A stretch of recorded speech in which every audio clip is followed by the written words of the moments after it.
বন্ধু বন্ধু কিন্তু সবার হয় না। আর যার হয় আমি ভাবি সে হচ্ছে most luckiest person in the world.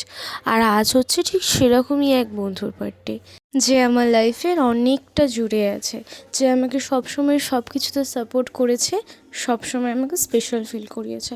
তাই আমি ভাবলাম ও ডিজার্ভ করে যে আজকের দিনটা ওর একটু স্পেশাল কাটুক। তাই ওর দিনটাকে একটু স্পেশাল করার জন্য একটা ছোটোখাটো পাড়া সারপ্রাইজ প্ল্যান করেছিলাম। কিন্তু আসল সারপ্রাইজ ছিল এখানে, হ্যান্ডমেড গিফট, যেটা ওকে আমি গিফট করেছিলাম। হ্যাঁ, অনেকের কাছে হয়তো এই হ্যান্ডমেড গিফটটা খুব ছোটো একটা ব্যাপার, কিন্তু আমার কাছে বা আমার বন্ধুর কাছে এটা হচ্ছে অনেক প্রিশিয়াস একটা জিনিস। একটা জিনিস কিনে এনে তাকে গিফট র্যাপিং করে গিফট করে দেওয়া, এটা তো অনেকেই পারে, কিন্তু কোনো জিনিস যেটা নিজের হাতে বানানো, তার সাথে কত যে এফার্টস জড়িয়ে আছে, কত যে ভালোবাসা জড়িয়ে আছে, এটা হয়তো সবাই বোঝে না। আর এই এফার্টস, এই ভালোবাসা, এটা সবাই দিতে পারে না।